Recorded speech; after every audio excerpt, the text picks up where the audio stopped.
Morning all of you. Gurvani के digital platform पर आपका बहुत बहुत स्वागत है।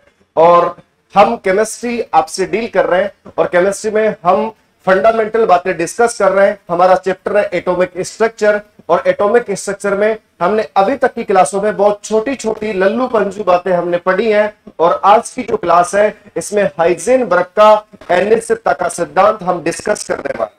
सभी बच्चों, आपको मैं निवेदन करना चाहूंगा, पेन और कॉपी आप साथ में रखें और जो हम आपको बोर्ड पे जो पढ़ा रहे हैं उसको लगातार आप देखते रहें, क्लास का आनंद लेते रहें और हमारे यूट्यूब चैनल गुरुवाणी कैरियर इंस्टीट्यूट को आप सब्सक्राइब कर लें, शेयर कर लें और आप लगातार बने रहें।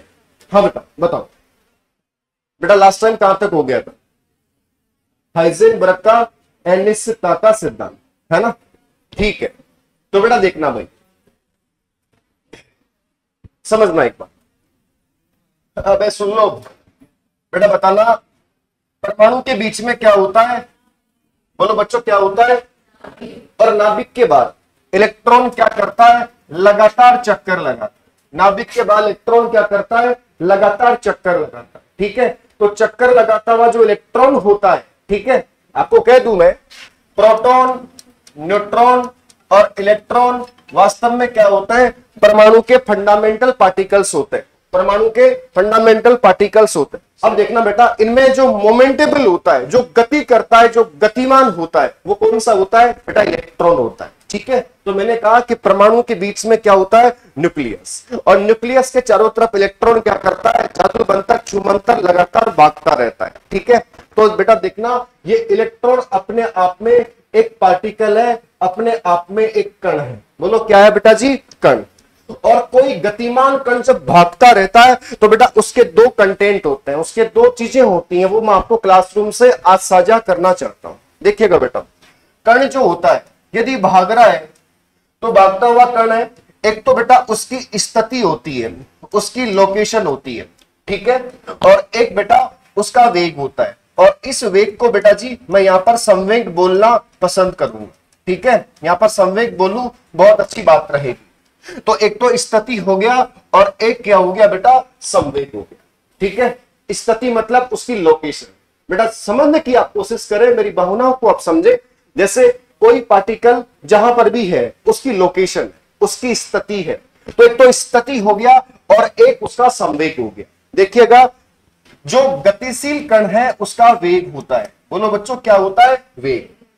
लेकिन गतिशील कण अपने आप में द्रव्यमान भी तो रखता है। तो बेटा जी उसका द्रव्यमान और उसका जो वेग है, द्रव्यमान और उसका जो वेग होता है बेटा, वो क्या बन जाता है? संवेग बन जाता है। बोलो क्या बन जाता है? संवेग। ठीक है, तो electron is a minor particle of atom. Atom का माइनर पार्टिकल है और ये माइनर पार्टिकल बेटा जी स्थिति के साथ होता है और अपने संवेग के साथ होता है। ठीक है, हाइजेनबर्ग ने जो बात बोली, जो बहुत प्यारी बात बोली, वो ये बोली कि परमाणु में जो फंडामेंटल पार्टिकल, जो इलेक्ट्रॉन वगैरह होते हैं, ये इलेक्ट्रॉन जब गति करते हैं तो उनकी एक साथ आप निश्चित स्थिति और निश्चित संवेग कैलकुलेट आप एक साथ नहीं कर सकते हो, है ना? आप एक साथ कैलकुलेट नहीं कर सकते हो। बेटा जी लास्ट टाइम मैंने जो आपको बात लिखाई थी वो ये लिखाई थी, एक बार आप देख ले। हाइजेनबर्ग के अनिश्चितता सिद्धांत के अनुसार इलेक्ट्रॉन के समान किसी छोटे कण का एक साथ निश्चित स्थिति और निश्चित संवेग ज्ञात करना असंभव होता है ना? तो बेटा इसका जो इक्वेशन है उसकी बात मैं कर रहा हूं। तो बेटा देखना भाई, इसको मैं मिटा दूं और जो लिखाने वाली बात है वो मैं आपको बताना चाहता हूं। इसमें छोटी सी बात लिखो, कण की स्थिति बराबर, देखो कण की स्थिति, इसको डिनोट कर रहा हूं बेटा x के साथ। ठीक है, और एक है बेटा कण का संवेग, कण का संवेग, और ये जो होता है बेटा वो p होता है। ठीक है, ओके। अब देखना, कण मतलब क्या हो गया? इलेक्ट्रॉन। तो इलेक्ट्रॉन की स्थिति में अनिश्चितता, अनिश्चितता बेटा क्या हो जाएगा, डेल एक्स हो जाएगा। बोलो क्या हो जाएगा, डेल एक्स। ठीक है। और बेटा इलेक्ट्रॉन की संवेग में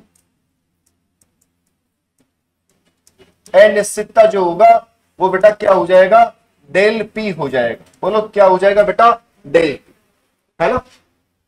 अब देखना हाइजेनबर्ग, आप सिर्फ और सिर्फ सुने बेटा, लिखे नहीं, बातों को सिर्फ समझने की कोशिश करें।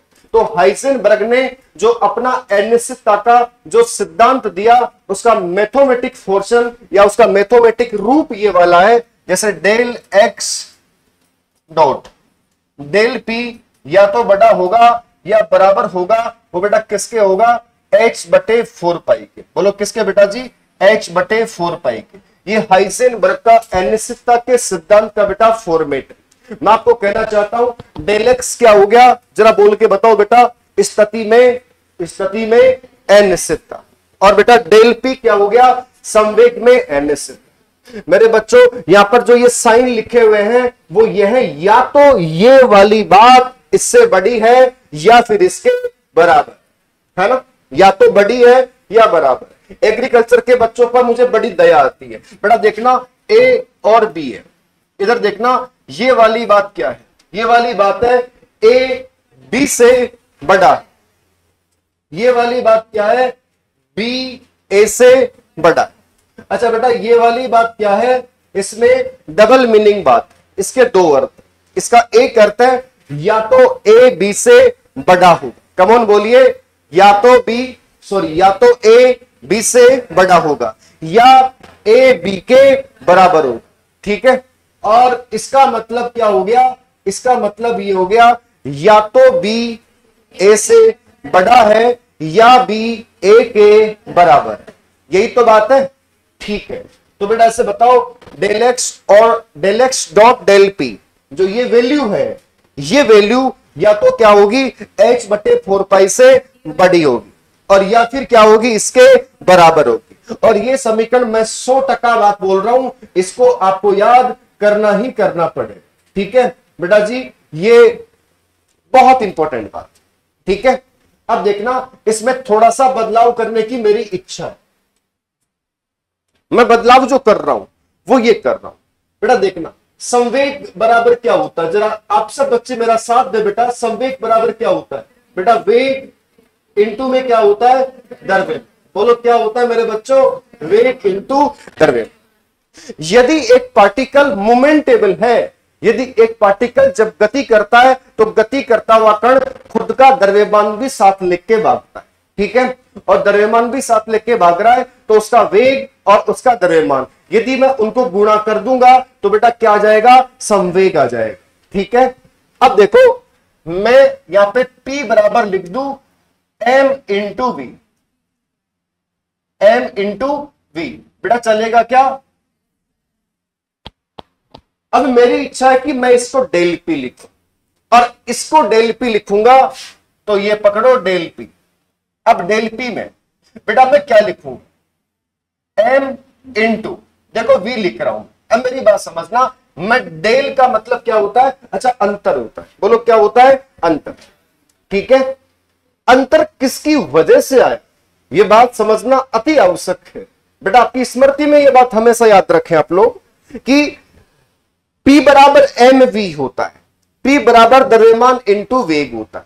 लेकिन मैं आज इस क्लासरूम के माध्यम से आपको कहना चाहता हूं कि जो संवेग में अंतर आने वाला है, ये संवेग का अंतर बेटा वेलोसिटी की वजह से आता है, द्रव्यमान की वजह से नहीं आता। ठीक है। जैसे एक छोटी सी बात बेटा, ये मेरे पास एक पार्टिकल है और इस पार्टिकल को यहां से मैं बावड़ा होकर इसको फेंकने वाला। ठीक है। और यहां से इसको मैं दूर दूर तक फेंकने वाला। आप मुझे बताएं, यदि मान लो कि ये 20 ग्राम का है, कितने ग्राम का बेटा जी, 20 ग्राम का। इसको जब मैंने फेंका और फेंकने के बाद इसने अपनी लोकेशन को चेंज किया, तो बेटा अब बताओ वहां जाके कितने ग्राम का है, ये 20 ग्राम का ही है। ये कम ज्यादा हुआ क्या, अबे कम ज्यादा हुआ क्या, नहीं हुआ। लेकिन कम ज्यादा बेटा क्या हो गया, इसका वेग हो गया। जब मेरे हाथ से इसको फेंका तो बेटा वेलोसिटी मैक्सिमम था, बहुत वेग से मैंने फेंका, लेकिन जाते जाते इसका वेग क्या हो गया, कम हो गया। तो आप मुझे बताओ जो अंतर आ रहा है वो अंतर द्रव्यमान में आ रहा है या वेग में आ रहा है? बेटा वेग में आ रहा है। तो यहां पर जो डेल पी लिखा जाएगा, वो जो डेल मैंने लिखा वो द्रव्यमान में अंतर नहीं लिखा, मैंने तो वेग के अंदर लिखा।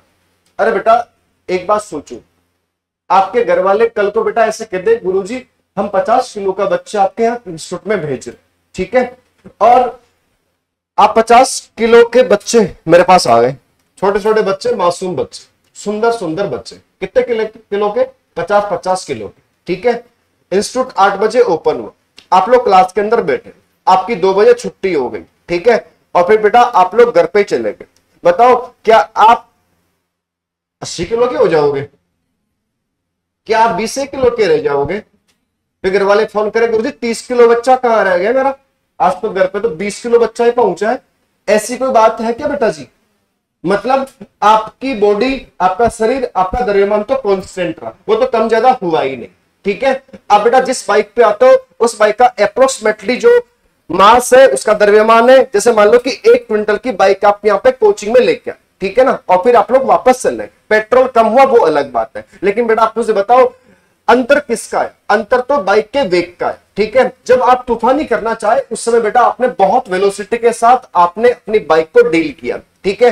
कभी कभी ब्रेक कर आया तो आपने वेग को कम किया, ठीक है, फिर रास्ता एकदम ओपन मिला, आपने एक्सीलरेटर बाइक का कानड़ा मरोड़ दिया और बेटा बाइक आपकी सुसाट करती हुई वहां पर चमचमाती सड़कों पे चलने लग गई, ठीक है ना, और उसका वेलोसिटी बहुत जबरदस्त हो गया, तो कभी कम तो कभी ज्यादा, ऐसा वेग हुआ कि नहीं आपकी बाइक का? लेकिन आपका बाइक का द्रव्यमान क्या कभी कम कभी ज्यादा हुआ क्या? नहीं हुआ। इट मींस मैं शायद समझाने में सफल रहा आप सब लोगों को कि बेटा जी एम और वी, इसमें अंतर जो होता है वो बेटा जी वी के अंदर होता है, एम के अंदर नहीं होता। एम तो कांस्टेंट होगा, एम तो फिक्स होगा। ओके, सही है क्या? तो इस डेल पी की वैल्यू को, इस डेल पी की वैल्यू को बेटा मैं उठा के इसमें रख दूं क्या? इसमें रख सकता हूं ना अब मैं?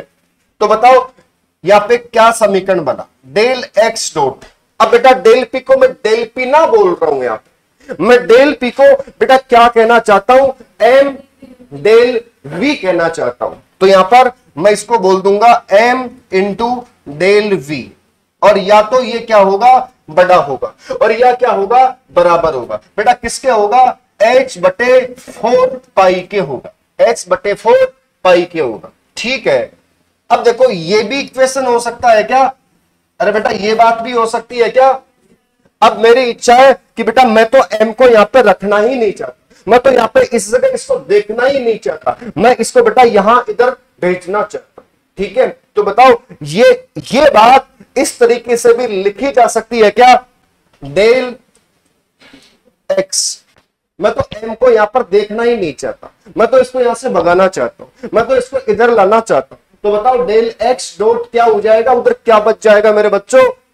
बोलो डेल वी, या तो बड़ा या बराबर एच बटे, अब बताओ 4 पाई के साथ में कौन अब और आ गया है? एम आ गया। इस बात को ऐसे भी लिखा जा सकता है बेटा जी, स्थिति और संवेग, स्थिति और संवेग, ये दो चीजें हैं।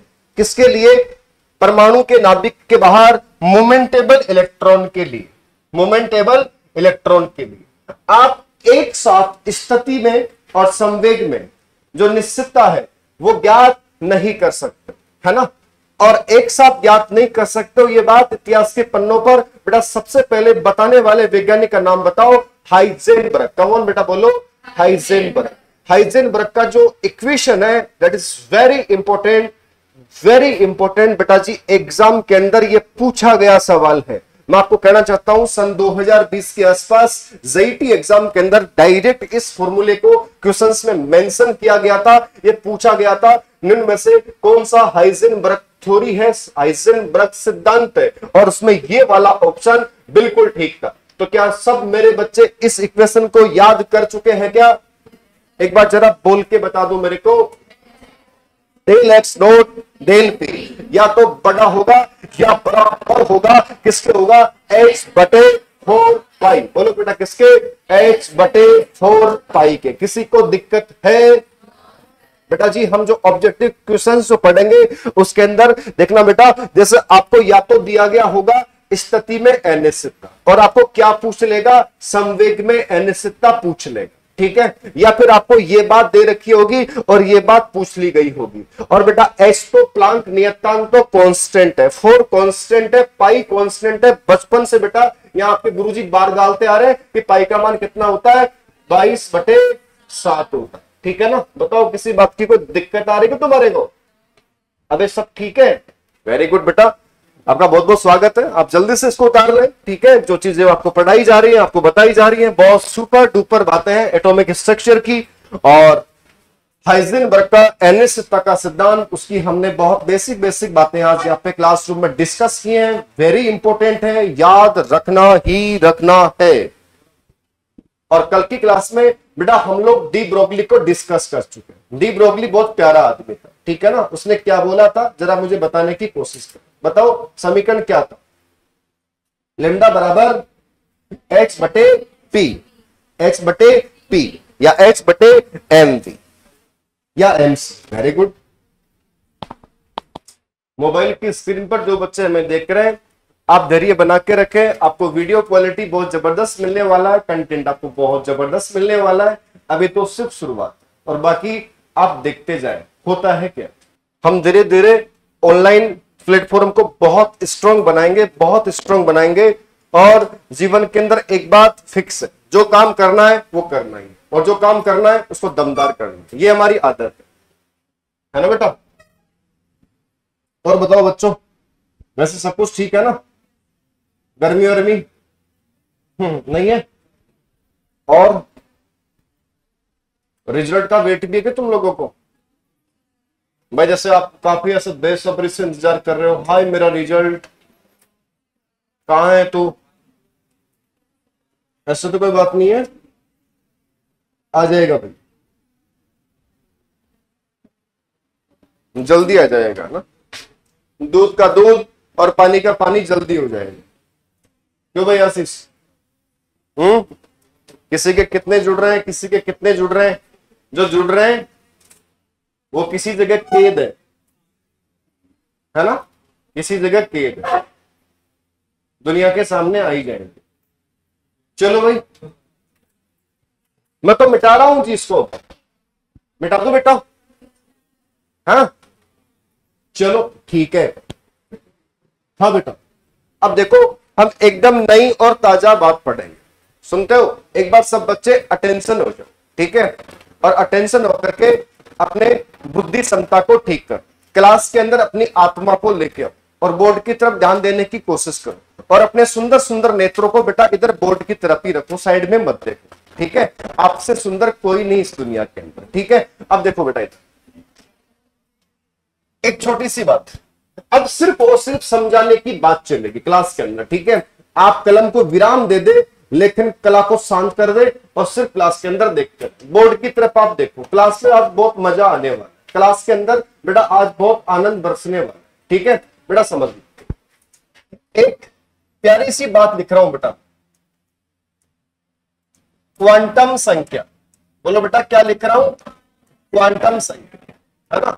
ये जो आपका एटॉमिक स्ट्रक्चर है, इस एटॉमिक स्ट्रक्चर का very very very important part है क्वांटम नंबर्स, क्वांटम संख्या।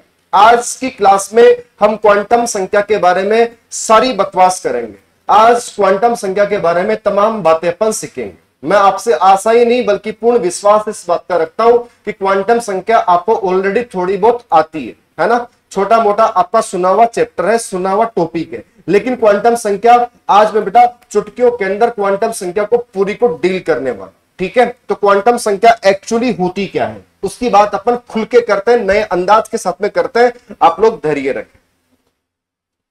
क्वांटम संख्या, एक बार बोलो क्वांटम संख्या। बेटा जी सर ने कितने वर्ड बोल दिए यहां पे? 2। बोलो क्या बोला? क्वांटम प्लस संख्या, ठीक है। तो बेटा ये जो संख्या मैंने बोला है ना, ये संख्या, संख्या का मतलब मेरी बात समझना, जैसे ये एक कॉलोनी है, ये क्या बेटा? एक कॉलोनी है, और इस कॉलोनी की बेटा ये रोड है, ठीक है। और इस रोड पर मतलब देखो अलग अलग व्यक्तियों के मकान, ठीक है, ये ऐसे खूब सारे मकान बने। ओके बच्चों, अबे समझ रहे हो क्या? वैसे आप गांवों के बच्चे हो, कॉलोनियों से आपको कोई ज्यादा तात्पर्य नहीं है, लेकिन जनसंख्या वृद्धि होने लग गई है 2040-50 के आसपास। आप जिस खुले खुले खेत में रहते हो वहां पर भी बेटा कॉलोनी कटने के पूरे पूरे चांस है, क्योंकि अभी तक भी हमारा वर्ल्ड रिकॉर्ड जिंदाबाद है, क्योंकि चाइना को पछाड़ के हम लोग प्रथम स्थान पे आ चुके हैं। और बच्चों की बेटा यहाँ पे देश के अंदर आज भी लाइन लगी हुई है, और कुछ घर तो बेटा ऐसे भी हो सकते हैं आज भी जहां पर क्रिकेट की टीम के लिए मतलब कि क्रिकेट की टीम खुद ही। चलो देखो बच्चों, ये कॉलोनी है ना, ये तो शर्मा जी का मकान, ये गुप्ता जी का मकान है, ठीक है, ये यादव जी का मकान, ये चौधरी साहब का मकान है ना, और ये और किसी का। ऐसे मान लो कॉलोनी में एक मैडम भी रहती है ना ऐसे मैडम नाम बोलते से दिल सब खुश हो जाता है बच्चों का, है ना।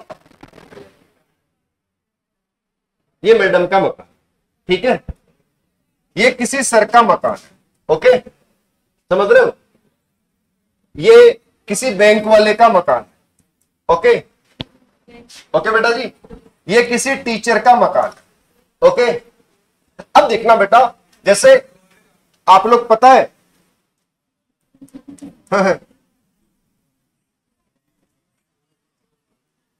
बताओ बच्चों,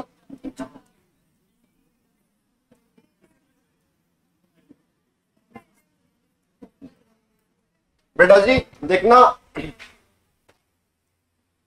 ये लड़की बेटा इधर कॉलोनी में जाना चाह, ठीक है ना, और ये अपनी लहराती हुई जुल्फों के साथ में जा रही है ना। सुबह का टाइम, मेकअप और क्रीम पाउडर लगा करके ये गई है, और एक ही बात कहती कि मैं इतनी सुंदर हूं, मैं क्या करूं, है ना।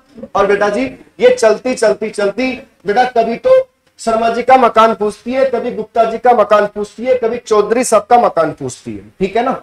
लेकिन पता है यहाँ पर इस कॉलोनी के अंदर ये जो गार्ड खड़ा है, सुनते हो क्या, ये जो गार्ड साहब खड़े हैं ना, ये गार्ड साहब खड़े हैं, प्लॉट नंबर बताओ, बोलो क्या, प्लॉट नंबर बताओ। मुझे गुप्ता जी, शर्मा जी, यादव जी, चौधरी जी से कोई मतलब नहीं, मुझे तो प्लॉट नंबर बताओ, मुझे तो मतलब क्या बताओ, मुझे तो बेटा जी नंबर बताओ, है ना। ये नंबर की डिमांड कर रही है ना, सॉरी कर रहा है, ठीक है। और बेटा जी ये जो लड़की है ये जाना चाहती है, मतलब ये शर्मा जी के पास जाना चाहती है। बेटा कहां जाना चाहती है, शर्मा जी के पास जाना चाहती है, ओके।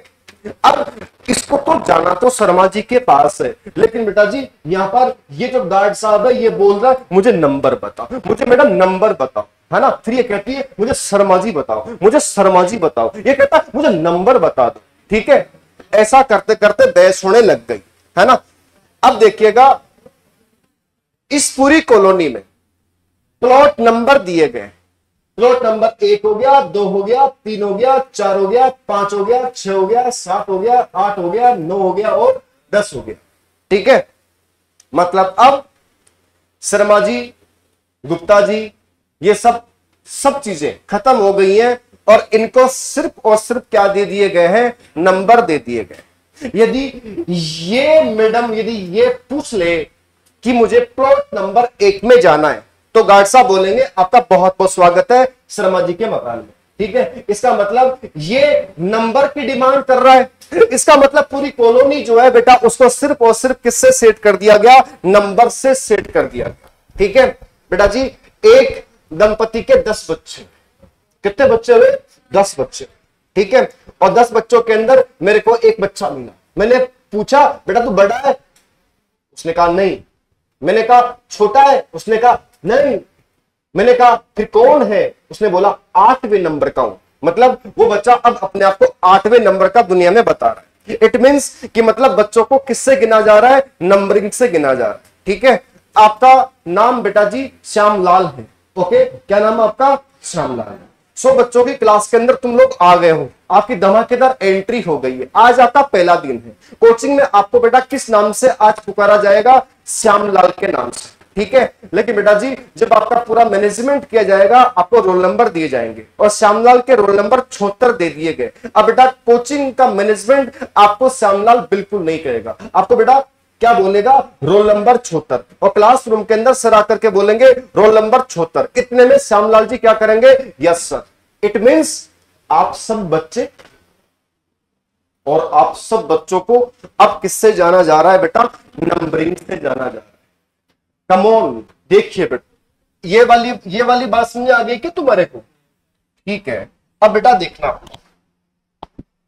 जैसे एक एटम के बीच में बेटा क्या होता है, नाभिक, बोलो क्या होता है, नाभिक। और नाभिक के बाहर इलेक्ट्रॉन क्या करता है, चक्कर लगाता है, बोलो क्या करता है, चक्कर, ठीक है। अब इलेक्ट्रॉन एक तो होता नहीं है, इलेक्ट्रॉन तो एटम के अनुसार कितने भी हो सकता है, उसके परमाणु क्रमांक पे डिपेंड करता है, उसके नंबर ऑफ इलेक्ट्रॉन पे डिपेंड करता है, ठीक है।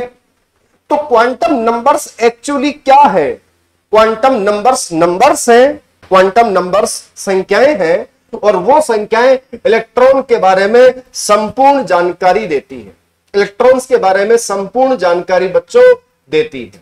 इलेक्ट्रॉन की स्थिति क्या है, इलेक्ट्रॉन की स्थिति क्या है बेटा जी, उसका कोष कौन सा है, उसकी ऊर्जा क्या है, उसका उपकोष कौन सा है, उसका कक्षक कौन सा है, ठीक है। ये तमाम चीजों के बारे में जो संख्याएं जानकारी देती हैं बेटा वो क्वांटम संख्याएं कहलाती हैं। क्वांटम संख्याएं अपने आप में सिंपल चैप्टर है, आप तो सिर्फ और सिर्फ इनको देखते रहे।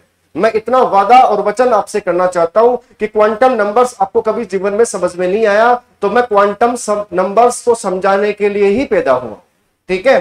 तो बेटा आप बने रहे मेरे साथ। देखो इलेक्ट्रॉन की स्थिति क्या है, इलेक्ट्रॉन का कोष क्या है, ऊर्जा क्या है, उपकोष क्या है, कक्षक क्या है, इलेक्ट्रॉन क्या है, कहां है, तमाम चीजों के बारे में जो नंबर्स जानकारी बेटा आपको देते हैं वो क्वांटम नंबर्स कहलाते हैं, ठीक है। ओके ठीक है भाई। अब देखना, अभी आपको लिखा भी दूंगा मैं, ठीक है। इससे पहले आपको मैं एक छोटी सी बात समझा दूं, देखना बेटा जी। चलो पहले आप लिख ही लो क्वांटम संख्या, हेडिंग लगाओ बेटा क्वांटम संख्या, एक बार लिख लो आप लोग, उसके बाद में मजे से अपन सारी बातों को डिस्कस करते हैं। ओके लिखो इसमें वे संख्याएं जो परमाणु में इलेक्ट्रॉन के बारे में संपूर्ण जानकारी जैसे इलेक्ट्रॉन की स्थिति,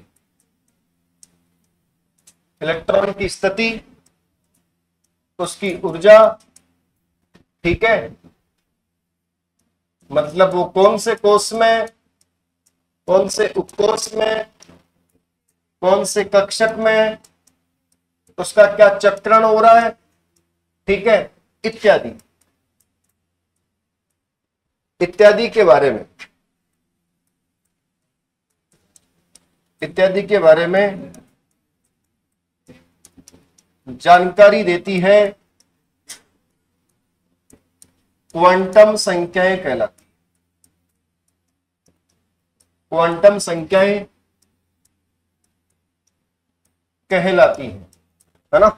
प्यारी सी क्वांटम संख्या, आज एक एक को पकड़ के हम सारी चीजें पढ़ लेंगे, है ना। इसको डिस्कस करने वाले हैं और बहुत बढ़िया तरीके से डिस्कस करने वाले। मेरा मकसद और मेरा इरादा और मेरा मंसूबा ये रहेगा कि क्लासरूम में ही आपको मैं चीजें याद करूं, और अक्सर मैं ऐसा कर पाता। ओके बच्चों, अरे आज मेरे लिए चाय कैसे नहीं आई रे, चाय, अब बताओ गाड़ी को इंजन, मतलब गाड़ी को बेटा जी फ्यूल नहीं मिले, गाड़ी कैसे काम करेगी मेरे बच्चों, बताओ। हा? चलो भाई उतार लो बेटा इनको, है ना। मेरी हैंड राइटिंग खराब हो रखी है इस समय, है ना।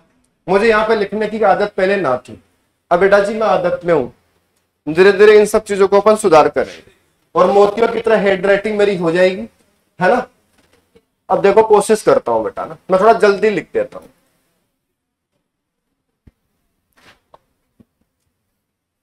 ओके, मोबाइल की स्क्रीन वाले बच्चे कह रहे थे कि सर थोड़ा बड़ा लिखा करो, है ना, और अब मैं थोड़ा धीरे धीरे बड़ा लिखने लग रहा हूं। चलो भाई, और बेटा कैसे हो? एकदम अच्छे हो, वेरी गुड। बच्चे भगवान का रूप होते हैं, बोलो होते हैं क्या? बच्चे भगवान का रूप है बेटा, नहीं होते हैं? राक्षसों का रूप होते हैं क्या है? चलो मिटा दूं बेटा इसको मैं, अरे मिटा दूं क्या? तो देखो एक बार पढ़ भी लो ना इसको। मतलब क्वांटम नंबर्स वो नंबर्स होते हैं जो इलेक्ट्रॉन की स्थिति, उसकी लोकेशन, वो कहां है, किस जगह पे है ना। इसके अलावा उसका कोष क्या है, उपकोष क्या है, उसका कक्षक क्या है, उसका चक्रण क्या है, उसकी एनर्जी क्या है, तमाम चीजों के बारे में जो नंबर्स, सिर्फ नंबर्स जानकारी देती है बेटा, क्वांटम नंबर्स कहलाती, क्वांटम संख्याएं कहलाती। ठीक है, आज की क्लास में क्वांटम नंबर्स को बेटा मैं खोद के निकालूंगा। ठीक है, एक एक चीजें आपको बड़ी प्यार से समझाना चाहता हूं। ठीक है, और सारी चीजें आपको समझ में भी आएंगी और आप बेटा मोटिवेटेड भी महसूस करो। ठीक है ना। कभी कभी जिंदगी में क्या होता है कि जब कोई चीज एक बार आपको समझ में जब आ जाती है तो उसके बाद अनेकों चीजें आपको समझ में अपने आप आ जाती है, क्योंकि आपके अंदर आपके मस्तिष्क का ऊर्जा का तल जो होता है वो बढ़ जाता है। और जब आपका कॉन्फिडेंट बेटा जी बहुत जबरदस्त जब होता है तो आप अपने आप चीजें सीखते हैं, है ना। और गुरुवानी आपके कॉन्फिडेंस को बढ़ा के रहेगा, है ना, बढ़ा के रहेगा। ओके, चलो देखो भाई, अब यहां पर जैसे एकदम मोटा मोटा सा आइडिया मैं आपको दे रहा हूं, फिर उसके बाद एक एक को करके पढ़ेंगे, है ना, एक एक को करके पढ़े। चलो देखो भाई बेटा जी, क्वांटम नंबर्स जो होते हैं वो 4 प्रकार के होते हैं। कौन से होते हैं अभी बोर्ड पे मैं लिखने वाला, उससे पहले मैं कुछ बताने वाला। ठीक है, मैं आपको ऐसे कहना चाहता हूं आज कि कोई बड़े एरिया की कोई चीज होती है, उसमें छोटा एरिया मतलब कि घुसा होता है, फिर उसके अंदर एक छोटा एरिया घुसा होता है, फिर उसके अंदर और एक छोटा एरिया घुसा होता है। मतलब अक्सर बड़ी बड़ी चीजों में छोटी छोटी चीजें पाई जाती हैं।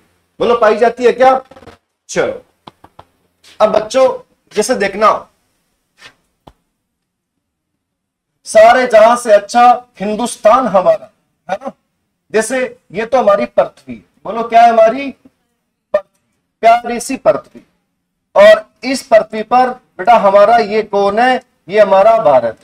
ठीक है, फिर बेटा हमारा रंग रंगीलो राजस्थान, बताओ राजस्थान सूरवीरों की धरती। बताओ है क्या? राजाओं महाराजाओं की लड़ाइयां बेटा यहां पर इतिहास के पन्नों पर आज भी जिंदा है ना। एक मूवी भी आई थी थोड़े दिन पहले, पद्मावती से कुछ नाम करके, अब याद नहीं है क्या? सब बच्चे देख के बैठे, मुझे पता है तुम छुपाते हो सब चीजों को। राजस्थान बेटा सूरवीरों की धरती है। राजस्थान के इतिहास के पन्नों में आज भी बेटा यहाँ के सूरवीरों की हिम्मत, जज्बा आज भी जिंदा है। और आप पश्चिमी राजस्थान में यदि आप कभी घूमने जाओ तो बेटा जो बड़े बड़े किले हैं वहां पर आज भी आपको वो पुरातात्विक विरासत मिलेगी, जहां पर आपको गर्व महसूस होगा कि मतलब हम वास्तव में सूरवीरों की औलादे हैं। आपको महसूस होगा कि हम जिस मिट्टी के ऊपर रहते हैं वो मिट्टी वास्तव में सूरवीरों की धरती है, हिम्मत वाली धरती है, जुनून वाली धरती है। और बड़े बड़े लोगों के बीच यहाँ छोटे छोटे ओहदे के लोगों ने बेटा बड़ी बड़ी लड़ाइयां लड़ी। इतिहास के पन्नों में राजस्थान का नाम आज भी बेटा गर्व के साथ में लिया जाता है। देश ही नहीं विदेशों को भी पता है कि राजस्थानी जो लोग होते हैं वो कितने कमाल के होते हैं। बताओ राजस्थानी आदमी, अबे आप लोग देश के दूसरे पटल की तरफ जाओ, आपको राजस्थानी आदमी का बिजनेस मिलेगा। राजस्थानी आदमी जो होता है बेटा जबान का सच्चा होता है और जबान में मिठास होती है। राजस्थान के जो लोग हैं बेटा हम बहुत अच्छे लोग हैं, है ना। बताओ, और राजस्थान के लोकगीत आज भी फेमस, है ना।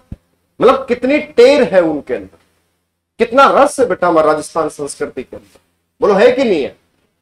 चलो बेटा खैर अभी तुम बच्चे हो, ठीक है ना, 15-16 साल की छोटी छोटी आयु के बच्चे हो, राजस्थान घूमोगे तो इसका आनंद आप साक्षात ले पाओगे।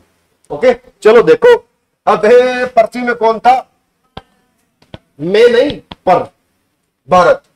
फिर कौन है राजस्थान में, कौन है, बोलो कौन है बेटा एक, फिर एक यहाँ पे बोलो कौन है, और चौमू में कौन है, हाँ कौन है, अबे गुरुवाणी है क्या, और गुरुवाणी में कौन है, बोलो ना, ये लो हम है यहाँ, हम है यहाँ, ठीक है। चलो तो देखो बच्चों, मैंने एक आपको एक रिलेशन दिया, एक रिलेशन दिया, ओके सुनना बेटा, मैंने कहा बड़ी बड़ी चीजों में छोटी छोटी चीजें एडजस्ट होती हैं, होती है क्या एडजस्ट, बताओ सारे जहां से अच्छा हिंदुस्तान हमारा, जो कि बेटा कहां पाया जाता है बताओ ना, पृथ्वी में, पृथ्वी के ऊपर पाया जाता है क्या, अबे पृथ्वी बहुत सारे ग्रह, उनमें प्यारी सी पृथ्वी, और प्यारी सी पृथ्वी पर दुनिया के बहुत मुल्क, बहुत देश, और उन देशों के अंदर कौन, भारत। भारत के अंदर बहुत सारे राज्य हो गए, अब राज्य हो गए क्या, कितने, 50, 50 है। हमें क्या मतलब, हमें तो हमारी प्यारी सी केमिस्ट्री से मतलब। भारत का राष्ट्रपति कौन है, ओ साइंस के बच्चों, और प्रधानमंत्री कौन है, नरेंद्र दामोदास मोदी। भाइयों और बहनों बताओ, चलो इधर देखो, भारत बेटा, भारत के अंदर कौन है, राजस्थान। अबे खूब सारे राज्य है क्या, उनमें एक राज्य कौन है, राजस्थान में खूब सारे जिले हैं क्या, इनमें हमारी राजधानी क्या है, जयपुर, और जयपुर के ठीक जस्ट पास में हमारा प्यारा सा चोमू, ठीक है ना। तो बताओ जयपुर के अंदर कौन हो गया, चोमू हो गया। अब इतनी बार नहीं निकालनी अपने को, बताओ यहाँ पे चोमू में कौन है, हमारा प्यारा सा गुरुवाणी, है ना, हमारा प्यारा सा गुरु, ठीक है। चलो चलो बच्चों, और गुरुवाणी में कौन है यहाँ पे, मैं क्या है कि तुम छुपा ना सकोगे मैं वो आज, तुम भूल, अबे रुको रुको, अबे ऐसे बाबा नहीं करते हैं, बात को समझा करो मेरे बच्चों, कि तुम छुपा ना सकोगे मैं वो राज हूं, तुम भुला ना सकोगे वो अंदाज हूं। बोलना ही नहीं चाहता भाई, और मुझे इतना ही आता है ना। चलो तो बेटा कौन है यहाँ पे, अबे कौन है, दिनेश सर है क्या यहाँ पे, प्यारे से छोटे से दिनेश सर बेटा कहां पाए जाते हैं, गुरुवाणी में। बेटा गुरुवाणी कहां पाई जाती है, जम्मू कहां पाया जाता है, जयपुर कहां पाया जाता है, हमारा राजस्थान कहां पाया जाता है, और बेटा भारत कहां है, पृथ्वी पर है क्या। तो मैंने झूठ बोला आपको कि बड़ी बड़ी चीजों में छोटी छोटी चीजें एडजस्ट होती है, बोलो सही बात है क्या। अब देखना, मैं इस बात को फॉलो करता हूं बेटा एटम के लिए, मैं इस बात को फॉलो करता हूं बेटा क्वांटम नंबर्स के लिए, है ना। और हमारा प्यारा सा क्वांटम नंबर, जिसकी मैं एक एक किस्तों में बातें करूंगा, आपके सामने रखता हूं, ठीक है। क्लास में बहुत मजा आने वाला है। चलो देखो भाई बेटा, मैंने पता क्या लिखा यहां पे, बेटा क्या लिखा, एक फिर मैंने क्या लिखा, उपकोष लिखा बेटा, फिर मैंने लिखा कक्षक, और बेटा कक्षक के अंदर मैंने एक बात लिखी, और वो कौन है, हमारा ये प्यारा सा इलेक्ट्रॉन है, ठीक है। ये तरीका जो मैं आपको बता रहा हूं, इससे आज आपकी खोपड़ी के जितने भी कंफ्यूजन है कि सर कोष क्या होता है, उपकोष क्या होता है, कक्षक क्या होता है, ये तमाम चीजें, ये कंफ्यूजन्स बेटा आज मिटने वाले हैं, ठीक है। बातें बड़ी सरल होने वाली हैं। जैसे कि मैंने अभी आपको एक बहुत प्यारा सा एग्जांपल दिया, उसी के अनुसार आज मैं आपको कहना चाहता हूं कि कोष अपने आप में एक बड़ी चीज है ना। उस बड़ी सी चीज में कौन है बेटा, उपकोष, बोलो कौन है, उपकोष के अंदर कोने और कक्षक के अंदर क्या पाया जाता है मेरे बच्चों? इलेक्ट्रॉन पाया जाता है। ठीक है, तो कोष, उपकोष, कक्षक और इलेक्ट्रॉन। ठीक है, अच्छा आपको मैं थोड़ी इधर बात बता दूं। नील्स बोर के एटॉमिक मॉडल ने बेटा जी किसकी बात की थी? कोष की बात की। बेटा कोष का खोजकर्ता कौन है? नील्स बोर है। देखिएगा, जैसे ये हो गया नाभिक, बोलो क्या हो गया? नाभिक के बाद इलेक्ट्रॉन क्या करता है? अबे चक्कर लगाता है क्या? अब बेटा चक्कर लगाते हुए इलेक्ट्रॉनों को आप देख पा रहे। ठीक है, तो बेटा समझना, ये जो इलेक्ट्रॉन्स यहाँ पे भग रहे हैं, ये जो इलेक्ट्रॉन्स यहाँ पे भग रहे हैं, ठीक है, तो आप मेरी बात को समझना। एक इलेक्ट्रॉन जब भागता है, ठीक है, डी ब्रोगली के अंदर मैंने कहा था कि वेव के रूप में भी काम करता है, कहा था क्या मैंने? तो बेटा इधर देखना, ये कोष वास्तव में क्या होता है? परमाणु के नाभिक के बाहर जो इलेक्ट्रॉन घूमता है, वो इलेक्ट्रॉन के घूमने वाला आप तो रास्ता ही मान लो। बोलो क्या मान लो बेटा जी? रास्ता।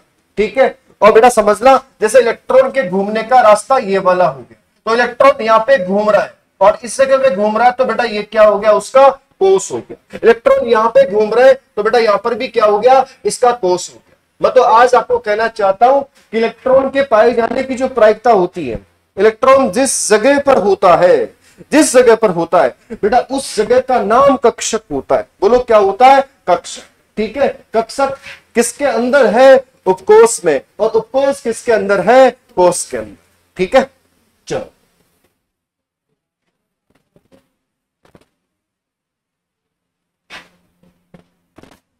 तो बेटा देखना, जैसे इसके बारे में एक क्वांटम नंबर्स है, मैं सिर्फ आपको समझा रहा हूं, बाकी लिखाने वाली बात को पूरा लेंथी तरीके से, बिल्कुल हेवी तरीके से लिखाएंगे।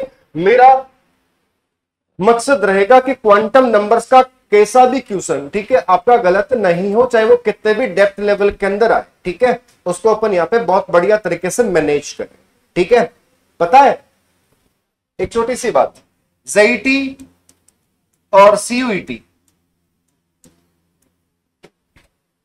मोबाइल पर जो बच्चे मुझे देख पा रहे हैं वो भी मेरी बात को समझने की कोशिश करें।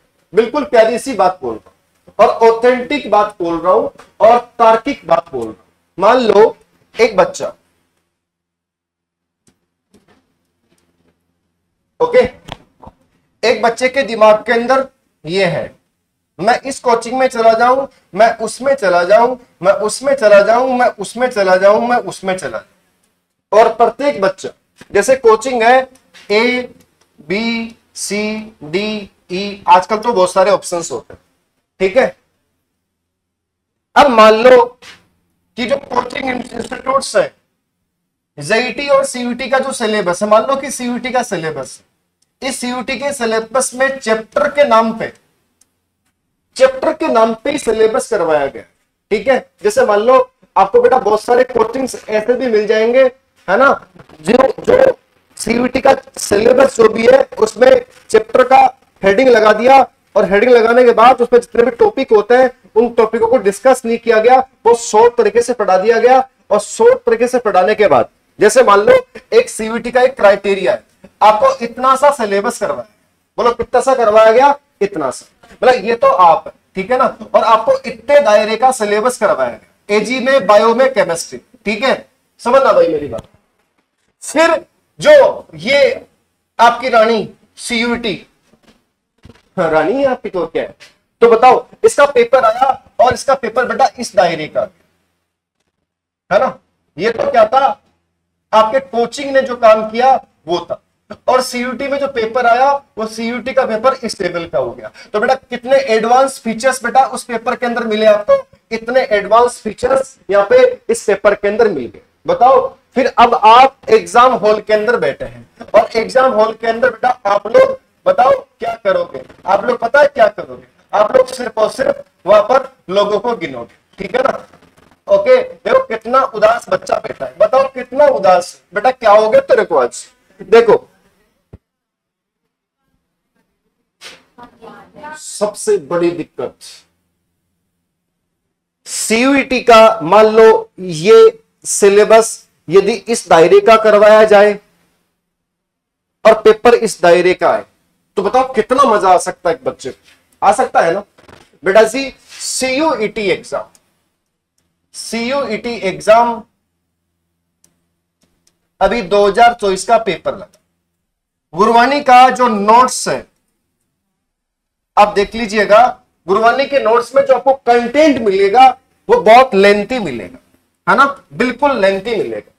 नेट का पेपर तो बच्चा है आजकल सीयूईटी के पेपर के सामने, है ना, सिंपल पेपर आता है, एनसीईआरटी को पूरा टच करता है और सिंपल लैंग्वेज आती है ना, बच्चे की ठीक ठाक क्वेश्चन प्रैक्टिस की हुई है और थ्योरी उसको याद है, तो बेटा नेट के अंदर बच्चे को दिक्कत नहीं है। लेकिन जो सीयूईटी का जो क्वेश्चन पैटर्न है वो बहुत हेवी पैटर्न है, और इस हेवी पैटर्न के साथ बेटा जी इंस्टीट्यूट यदि सही तरीके से बच्चे को पूरे साल भर डील करता है तो बच्चे को प्रॉब्लम नहीं है। बेटा कृपा करके एक बार गुरबानी का जो एमटीएस और जो आरटीएस हमारा जो टेस्ट शेड्यूल था पूरे साल भर का, वैसे आपको पूरा कैलेंडर दिया जाता है, ठीक है, अब उस कैलेंडर के अकॉर्डिंग टेस्ट होता है। अब टेस्ट के अंदर बच्चा जो टेस्ट देता है उस टेस्ट में मान लो रे कि आपके 600 में से मान लो बेटा आपके 250 नंबर ही आए, ठीक है। अब उस पेपर का जो लेंथ है वो इसके अकॉर्डिंग देना ही पड़ेगा, तब जाकर के आपको आपकी वास्तविक तैयारी हो पाएगी, है ना। बेटा सिर्फ और सिर्फ राजी करने से काम नहीं चलता, आपको सिखाना पड़ता, मतलब कि जो क्वेश्चन की लेंथ होती है उसको बहुत बेटर तरीके से क्लासरूम में डील करना पड़ता है। जब जैसे मान लो कि पेपर सॉल्यूशन करवाया जाए, स्टडी मटेरियल दिया जाए, डीपीपी दी जाए और आपको मॉड्यूल्स बढ़िया लेवल के दिए जाए, तो बेटा आप सीखते सीखते सीखते उस मंजिल की तरफ अक्सर बढ़ ही जाते। तो मैं तो आपको यह कहना चाहता हूं कि बेटा जी गुरबानी अपना काम बहुत सुपर तरीके से करे, किया है और करे, ठीक है। मतलब बच्चा ये नहीं कह सकता कि सर आउट ऑफ सिलेबस चीजें थी, बिल्कुल नहीं थी, क्योंकि सारा कंटेंट गुरबानी के नोट्स में से था, सारा कंटेंट बेटा जी हमारे एमटीएस आरटीएस और लास्ट के जो टेस्ट शेड्यूल्स के जो पेपर थे उनके अंदर था, है ना। और सिलेबस पूरा करवाया गया, सिलेबस को बहुत अच्छे तरीके से डील किया गया, और वो एक इंस्टीट्यूट का दम वही होता है कि इंस्टीट्यूट कितना बेस्ट तरीके से बच्चों के साथ डिलीवरी करता है ना बेटा।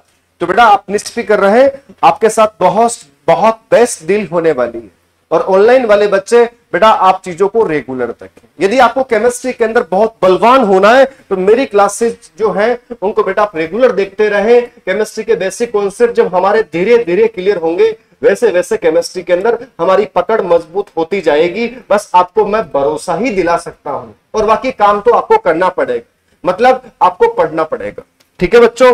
तो मैं इसको थोड़ा सा मिटाता हूं। अब देखना बेटा, बच्चों तुम समझो, देखो भाई बेटा कोर्स के बारे में कोई है जो जानकारी दे रहा है और उसका नाम है मुख्य क्वांटम संख्या। बोलो क्या नाम है उसका? मुख्य क्वांटम संख्या। ओके, और इस मुख्य क्वांटम संख्या को बेटा एन से डिनोट किया जाता, ठीक है, स्मॉल एन से डिनोट किया जा रहा है। अच्छा, उपकोष के बारे में जो क्वांटम संख्या जानकारी आपको देती है बेटा उसका नाम है ल्यूवेंसीय क्वांटम संख्या, और बेटा इसको किससे डिनोट करते हैं? एन से। फिर बेटा जी कक्षक के बारे में जो संख्या जानकारी आपको देती है उसका नाम है चुंबकीय क्वांटम संख्या, और बेटा इसको किससे डिनोट करते हैं? स्मॉल एम से डिनोट करते हैं। और बेटा यहां पर इलेक्ट्रॉन के बारे में जो क्वांटम संख्या जानकारी देती है उसका नाम है चक्रण क्वांटम संख्या। बोलो क्या नाम है मेरे बच्चों? चक्रण क्वांटम संख्या, और इसको एस से डिनोट किया जाता है, ठीक है। तो टोटली कितनी क्वांटम संख्याएं हैं मुझे बताएं, बताओ बेटा कितनी? 4। बोलो कौन कौन सी? मुख्य क्वांटम संख्या, द्विगंशीय क्वांटम संख्या, चुंबकीय क्वांटम संख्या और चक्रण क्वांटम संख्या। ये चारों क्वांटम संख्याएं आपको क्लासरूम में यहां पढ़ाई जाएगी, बहुत अच्छे तरीके से सिखाई जाएगी, क्वेश्चन प्रैक्टिस करवाई जाएगी, सारी चीजें, है ना। अब देखिए बेटा दिल थाम के रहिए, सुनो। जैसे यहां पर मुख्य क्वांटम संख्या हो गई, फिर द्विवंशीय क्वांटम संख्या, चुंबकीय क्वांटम संख्या और चक्रण क्वांटम संख्या। हम एक एक संख्या को बहुत तेज तरीके से डील करें, ठीक है। जो हमारे पहले जो क्रेस बेस थे, क्रेस बेचों के अंदर तो बेटा मैं इस पूरे बोर्ड को भर दिया था, और पूरे बोर्ड को भरने के साथ ही बेटा आधे घंटे के अंदर पूरी क्वांटम संख्या मैंने तुम्हारी खोपड़ी को पकड़ के खोपड़ी में डाल दी थी, ठीक है। लेकिन अब हम यहाँ पे ऐसा नहीं करने वाले, हम इसको बहुत लेंथी तरीके से पढ़ने वाले, बढ़िया तरीके से पढ़ने वाले, ठीक है ना। क्योंकि बेटा मुझे वक्त ही वक्त है, भगवान ने बेटा मुझे यहाँ पर जीने के लिए भेजा है, और बेटा भगवान ने मुझे यहाँ पे बच्चों को समय देने के लिए भेजा है, ठीक है। मेरे पास बहुत समय है ना बेटा, समय की मेरे पास तिजोरी भरी हुई है। ओके चलो, तो बेटा आप लिखो बेटा, क्वांटम संख्याएं 4 प्रकार की होती हैं। क्वांटम संख्याएं 4 प्रकार की होती हैं। क्वांटम संख्याएं 4 प्रकार की होती हैं। चाय नहीं है इन्हें तक बेटा, मुझे चाय नहीं पिला रहे आज। क्या पता तो पी के आ जाऊं। हाँ चलो भाई, हमारे बचपन के दिनों में बेटा स्कूल में जब प्रार्थना होती थी तो सर कहते थे बेटा चाय कौन कौन पीता है ना। और पता है हम कितने मासूम थे, हम कहते थे यस सर हम चाय पीते, फिर सामने ले जा करके सर जूते मारते थे, है ना। फिर नेक्स्ट डे भी कहते थे बेटा चाय कौन कौन पिया, ठीक है। तो पता है हम इतने ईमानदार थे, दोबारा से जूते खाने के लिए कहते थे सर आज थोड़ी सी पी थी, है ना। फिर उसके बाद निराई गुड़ाई चलती थी। बताओ, अब आजकल के बच्चों तो कुछ बताते ही नहीं है। बेटा कौन कौन ना क्या है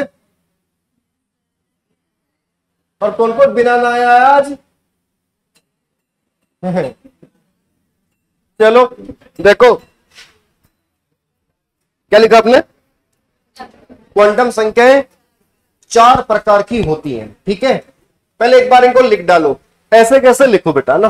पहले लिखो मुख्य क्वांटम संख्या, दूसरा लिखो द्विवंशीय क्वांटम संख्या, फिर लिखो बेटा चुंबकीय क्वांटम संख्या, और फिर लिखो बेटा जी चक्रण क्वांटम संख्या। बेटा आराम आराम से लिखना है और सही तरीके से लिखना है, ताकि कॉपी को देख करके आपका पढ़ने का मूड करे, है ना। और जिंदगी के साथ भी और जिंदगी के बाद भी। हम LIC की बात नहीं कर रहे, हम नोट्सों की बात कर रहे हैं। बेटा कल को आपके बच्चे एग्रीकल्चर ले लेंगे, ठीक है, तो पता है मम्मी के नोट्सों को तो पढ़ेंगे। ये बेटा बहुत काम आएंगे, ये नोट्स आपके बहुत काम आने वाले हैं, ठीक है। चलो देखो बच्चों, सुनते हो क्या। अबे ओए, ये क्या सिस्टम होता है जैसे ये, अरे क्लास में बैठ करके ये ऐसे, तुम्हारी बचपन की आदतें जाती नहीं है, सब सारी मुझे पढ़ानी पड़ेगी क्या। चाहे आ गई सर, इतना देर कर दी, आज मैं भी काला शर्ट पहन के आया हूँ। हाँ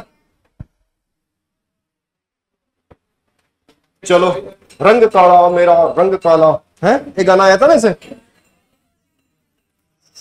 चलो चलो, तो क्या लिखा इसमें है। अबे चारों लिख ली क्या तुम लोगों ने। ओ मेरे शेरो लिख ली बेटा। अब प्यारे से सुंदर सुंदर अक्षरों के अंदर हेडिंग लगाओ मुख्य क्वांटम संख्या, है ना। और इसका बेटा हम श्री गणेश करने वाले हैं।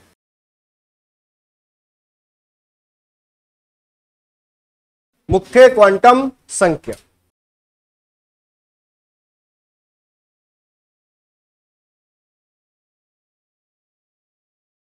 और वो कौन आदमी है जिसने बेटा जी मुख्य क्वांटम संख्या के बारे में बताया और हमारे लिए आफत छोड़ गया, ठीक है। उसका नाम है बेटा निल्स बोर।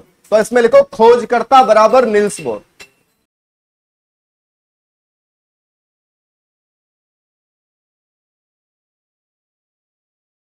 खोजकर्ता बराबर निल्स बोर।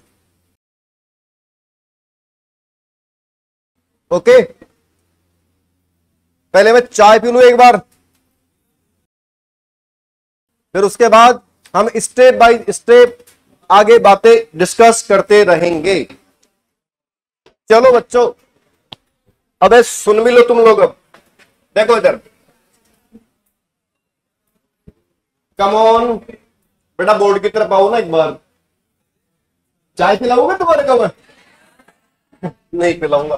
देखो इधर, मुख्य क्वांटम संख्या, बोलो क्या बेटा जी? मुख्य क्वांटम संख्या। और बेटा इसको किससे डिनोट किया जाता है? इसको बेटा जी n से डिनोट किया जाता है। ठीक है बेटा, इसका खोजकर्ता कौन है? बेटा वो कौन आदमी है जिसने इसके बारे में खुल के बात की? Nils bore. निल्स बोर ने बेटा इसकी बात। ठीक है, और वैसे कोष का खोजकर्ता भी कौन है? निल्स बोर ही। और ये बता, ये जानकारी पता है किसकी देती है? ये जानकारी कोष की देती है। बोलो किसकी बेटा जी? कोष की। ठीक है, कोष के बारे में सारी तमाम बातें ये क्वांटम संख्या करती है। क्योंकि बेटा मैंने आपको इशारों के अंदर ये बता दिया था कि मुख्य क्वांटम संख्या किससे रिलेटेड है? बेटा कोष से रिलेटेड। बोलो किससे बेटा जी? कोष से। ठीक है, अब देखना बेटा जी, यहां पर इसके बारे में हम तमाम बातें पढ़ना चाहते हैं, डिस्कस करना चाहते हैं, है ना? आप तो बस इन सब क्लासों का आनंद लेते रहे। ठीक है, बताओ बेटा कितने आराम आराम से पढ़ रहे हैं अपन, क्योंकि मुझे कोई जल्दबाजी नहीं है। देखो किसके बारे में जानकारी दे रही बेटा जी? कोष के बारे में। ठीक है, और कोष वैसे पता है किस किस के बारे में कह देता है? सुनना एक बार, कोष बेटा स्थिति, इलेक्ट्रॉन की स्थिति के बारे में भी कह देता है। कोष बेटा जी ऊर्जा के बारे में भी कह देता है। कोष बेटा जी आकार के बारे में भी कह देता है। कोष बेटा जी यहां पर थोड़ी वेग की बात भी कर लेता है। ठीक है, तो इनडायरेक्टली इस क्वांटम संख्या से कौन सी चीजें अपन डिस्कस कर लेंगे? देखते ही देखते इलेक्ट्रॉन की स्थिति, ऊर्जा, आकार और वेलोसिटी के बारे में भी देख ले। मैं तो आपको ये कहना चाहता हूं कि ये संख्या किसके बारे में जानकारी देती है? बेटा कोष के बारे में जानकारी देती है। बेटा किसके बारे में? कोष के बारे में। तो जो कोष होता है इसको अपन सेल कहते हैं। देखिएगा बेटा, परमाणु के बीच में क्या होता है मेरे बच्चों? ओ मेरे बच्चों, नाभिक होता है क्या? परमाणु के नाभिक के बाद इलेक्ट्रॉन क्या करता है? चक्कर लगाता है। बोलो क्या करता है? चक्कर। तो जैसे इसको मैं के बोल दूं क्या? एल एम, आगे ही चलता रहेगा कैसे? तो कोष किसको कहते हैं? मैं आपको कहना चाहता हूं परमाणु के नाभिक के बाहर जो इलेक्ट्रॉन मोमेंटेबल होता है, जो चक्कर लगाते हुए जो इलेक्ट्रॉन्स होते हैं बेटा, उनका जो इलेक्ट्रॉन का चक्कर लगाने का जो एरिया होता है, जो लाइन होती है, उसको आप कोष बोल रहे हैं। ठीक है, ठीक है भाई। तो देखो यहां पर तो मैं लिख रहा हूं कोष। बोलो क्या लिख रहा हूं? कोष। और कोष कौन कौन से हैं? के, एल, एम, एन, ओ, टी, और ये अनंतक हो सकता है। ठीक है, अपने को एबीसीडी नहीं बोलना। अब देखो बेटा जी, कोष के बारे में जानकारी देने वाला जो क्वांटम नंबर है वो कौन है? मुख्य क्वांटम संख्या। और मुख्य क्वांटम संख्या को आपने बेटा किससे डिनोट किया? मुख्य क्वांटम संख्या को बेटा आपने n से डिनोट किया। बोलो किससे किया बेटा? n से। ये पकड़ो n। ठीक है, तो बताओ इस k को परमाणु के नाभिक के जस्ट बाहर, सब बच्चे मेरी बात को ढंग से समझ ले एक बार, आपके लिए बहुत इंपॉर्टेंट है ये सब बात। देखिए परमाणु के नाभिक के जस्ट बाहर जो इलेक्ट्रॉन भाग रहा है, तो इलेक्ट्रॉन जो पहले कोष में भाग रहा है उसको के बोल रहे हैं। बोलो क्या बोल रहे हैं आप लोग? के। तो बताओ इसको के को क्या मैं पहला बोल दूं तो किसी को ऐतराजी है क्या? बेटा मैं इस एल को बेटा दूसरा बोल दूं तो किसी को दिक्कत है क्या? और इस एम को बेटा मैं तीसरा बोल दूं तो बेटा किसी को शिकायत है क्या? नहीं है ना? तो देखो जैसे एन मुख्य क्वांटम संख्या, तो मैं तो आज नाम बदलना चाहता हूं। जैसे मैंने कहा था ना कि क्लास में श्यामलाल आया, और श्यामलाल को बेटा जी मैंने क्या बोल दिया, आज रोल नंबर 76 बोल दिया। तो बताओ, मैं तो KLMN से बोर हो चुका हूं, मैं तो अब क्या देना चाहता हूं, इनको नंबरिंग देना चाहता हूं, मैं तो इनको रोल नंबर देना चाहता हूं। और के का रोल नंबर बेटा मैंने क्या दे दिया इसको, 1। ठीक है, तो बोलो इसको क्या बोलूंगा, 1 बोल दूंगा, या तो के बोल दो या 1 बोल दो, बोलो चलेगा क्या, चलेगा क्या? ठीक है। अच्छा बेटा फिर मैं एल को प्यार से क्या बोलना चाहता हूं, बेटा इसको मैं 2 बोलना चाहता हूं। बेटा इजाजत है क्या? बेटा मैं एम को आज सारी हदें पार करने वाला और इसका आज मैं नाम बिगाड़ना चाहता हूं, और मैं आज इसको एम ना बोल के बेटा मैं इसको 3 बोलना चाहता हूं। आपको क्या ये कबूल है क्या? चलो मैं इसको क्या लिख दूं, 3। और एन को आज मैं क्या लिखने वाला हूं बेटा जी, आज इतिहास के पन्नों में कुछ नया होने वाला है। आज बेटा ओ को मैं क्या बोलने वाला हूं, 5 बोलने वाला हूं। और बेटा मैं पी को क्या बोलने वाला हूं, 6 बोलने वाला हूं। ठीक है, और बेटा यहां पर ये अनंत तक चलता रहेगा कि इसके पैरेलल। ओके, ये तो बात है, ये तो काम था बेटा जी। मतलब मुख्य क्वांटम संख्या किसके बारे में इशारा कर रही है, आप मुझे बताओ। इशारा कर रही है बेटा कोस के बारे में। बोलो किसके बारे में, कोस के बारे में। तो कोस के बारे में जो संख्या जानकारी देती है मुख्य क्वांटम संख्या, जिसकी बेटा हम लोग बात कर रहे हैं। ठीक है, और यहां पर KLMNOP, इनको मैंने 1 2 3 4 5 6 ऐसे बोल दिया। ओके ठीक है, अब देखना, जैसे फॉर एग्जाम्पल, जैसे बेटा मैंने एक उदाहरण के तौर पे आपको मैं बताने की यहां पे पूर्ण कोशिश करूंगा। जैसे मैंने 1s लिखा, जैसे मैंने 2s लिखा, फिर मैंने 2p लिखा, फिर क्या आता है बताओ देखें, 1s 2s 2p 3s, फिर 3p, फिर 4s, और बेटा फिर बोलो 3d। ओके ओके ठीक है, तो बेटा देखना। अच्छा बच्चों, मेरी आज परम इच्छा है, मैं तो n का मान ही लिखना चाहता हूं। बोलो क्या लिखना चाहता हूं, n का। मेरे पास जितने भी कक्षक यहां बोर्ड के ऊपर जो विद्यमान है उनमें मैं n का मान लिखना चाहता हूं। आप मुझे बताओ 1s में n का मान कितना है? अबे 1 है क्या? इसमें नंबर कितना लिखा हुआ है, 1, और n का मान भी क्या हो गया, 1 हो गया। कितना प्यारा काम है, बताओ। आपको तो सिर्फ लिखना ही है, यही उत्तर है, उत्तर तो दिया गया। ठीक है, तो बताओ मैं क्या लिख दूं, यहाँ पे 1 लिख दूं। बेटा इसमें 2s में कितना लिखा है, तो उसको 2 लिख दूं क्या? इसमें बेटा मैं क्या लिखूं, बोलो क्या लिखूं? अबे 2p लिख दूं, 2p में 2 लिख दूं क्या? अच्छा 3s में बेटा 3 लिख दूं क्या? यहां पर भी 3 लिख दूं क्या? 4 लिख दूं चलेगा क्या? और 3 लिख दूं चलेगा क्या? तो कुल मिलाकर के बात में आपको यह समझाने की कोशिश मैं इतने समय कर रहा था मेरे बच्चों, कि मतलब मुख्य क्वांटम संख्या एक्चुअली जो इलेक्ट्रॉनिक कॉन्फ़िगरेशन होता है, उस इलेक्ट्रॉनिक कॉन्फ़िगरेशन में जो नंबर्स होते हैं वो ही मुख्य क्वांटम संख्याएं होती हैं। बोलो क्या होती है मेरे बच्चों, मुख्य क्वांटम संख्या। और मुख्य क्वांटम संख्या बहुत सारी चीजों की जानकारी देती है। आप बात को समझने की कोशिश करें। जैसे सबसे पहला है n और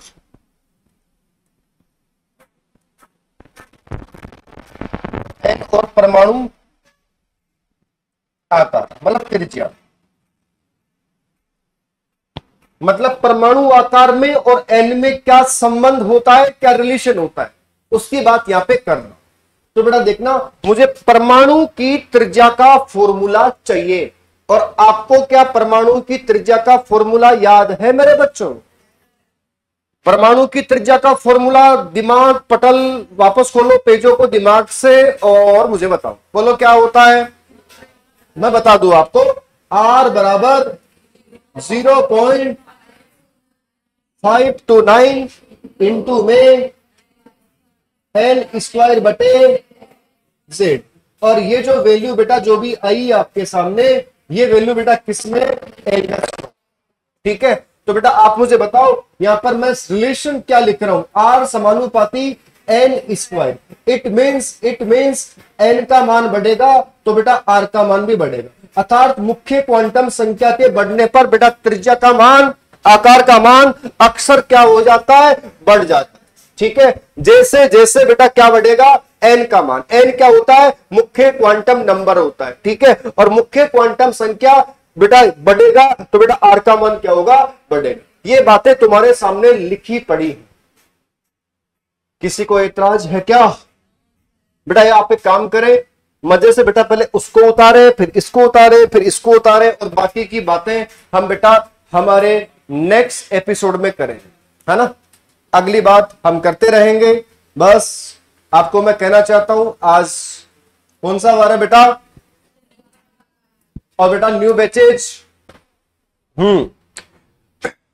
आप सब लोगों को मैं जानकारी देना चाहता हूं, गुरुवाणी इंस्टीट्यूट में जेईटी, सीयूटी और 11th 12th agriculture English medium, Hindi medium, JET CUET का English medium, Hindi medium batches चालू हो गए। यदि आपका इरादा इस समय एक बहुत बेहतर इंस्टीट्यूट की तलाश में है, आप यदि बहुत अच्छा इंस्टीट्यूट देखना चाहते हैं, आप ऐसा इंस्टीट्यूट देखना चाहते हैं जो आपके सपनों को हकीकत में बदल सके, आप क्या ऐसा इंस्टीट्यूट देखना चाहते हैं जो आपके कामयाबी की दास्तान को बता सके और आपके कामयाबी की दास्तान को लिख सके, इतिहास के पन्नों में किसी एक बच्चे की अच्छी खासी रैंक आई है और वो बच्चा आप बने, क्या आप ऐसा देखना चाहते हैं? तो गुरुवाणी इंस्टीट्यूट आपका इंतजार कर रहा है, यहाँ बैचेज चालू हो गए और हमें बेसब्री से इंतजार है आप कब आएंगे।